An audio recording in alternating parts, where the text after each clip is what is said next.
Hey guys, back to base na kami. Hello mga kapatid, late upload ulit tayo.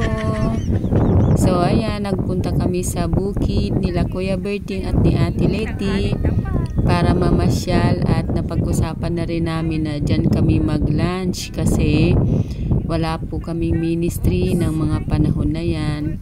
So kung mapapansin ninyo ay nasa bukid kami nila Ate Winnie at saka ni Ate Leti kasi kumuha kami ng katuray. Ayan.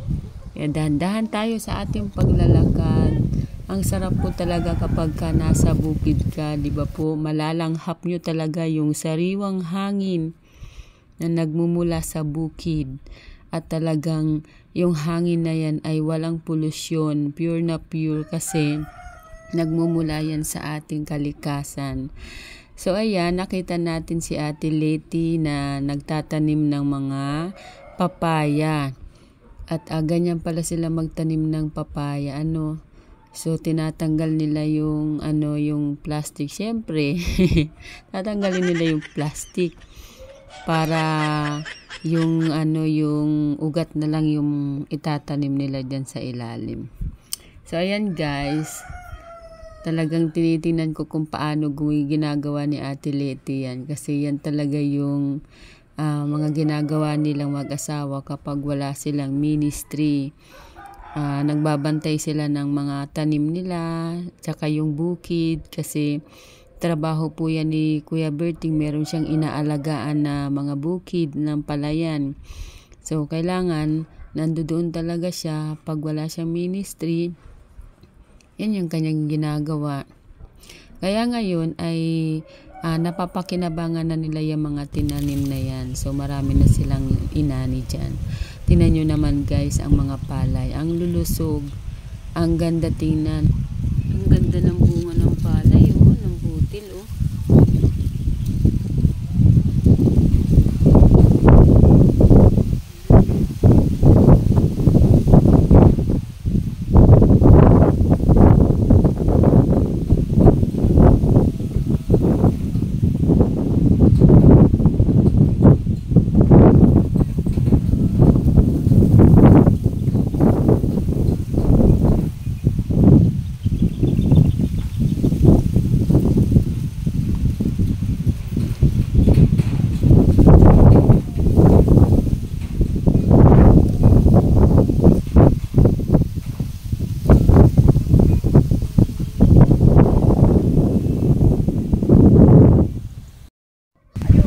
Ito naman yung mga tanim nilang kalabasa.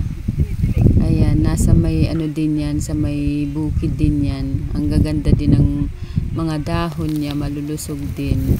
So ayan si Ate Ayan yung katuray. Ano siya ng mga katuray kasi paborito daw nilang ulamin yan. Kasi pag nito mamulaklak pag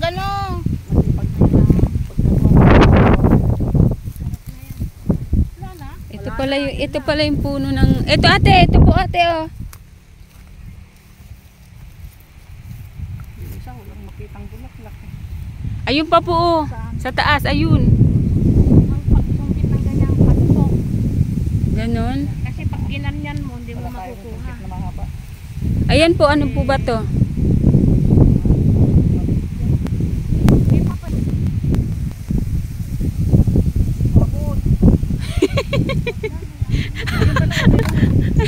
Ayaw na din.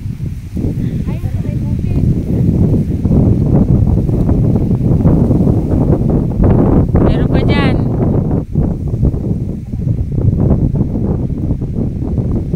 Ayan, medyo mababa. Ito mataas-taas eh.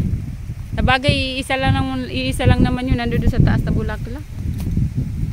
Nalalaglag ba yan ng kusa o hindi? Pag nalaglag po yan, okay pang gulayin.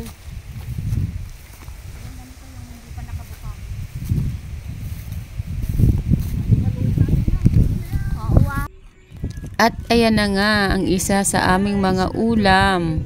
Nag-ihaw si Ate Leti ng bangus na maraming sibuyas at kamatis. Ayan, nakita nyo naman, ang sarap-sarap tingnan, di ba?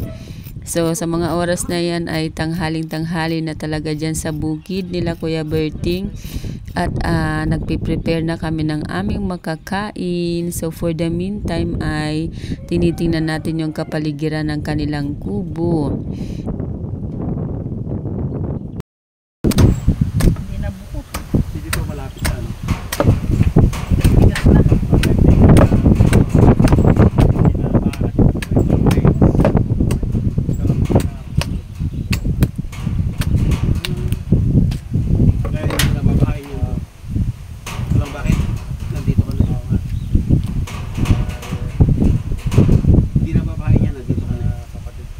Matigas na? Tigas na. Adjust lang mga Pero buko ka? yan. Makakadak ko. Hindi pa sila ganong nangitim. Pwede pa yan. Malabigas. Yung pinili namin yung Prolikin.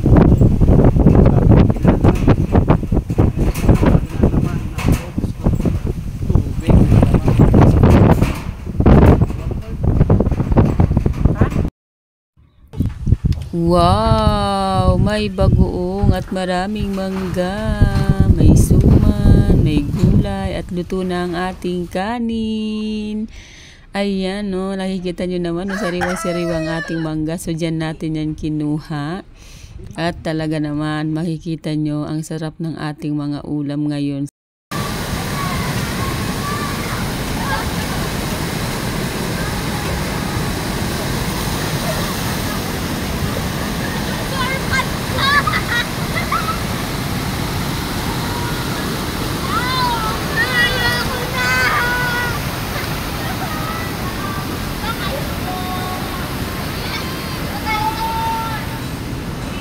Thank you so much. God bless po.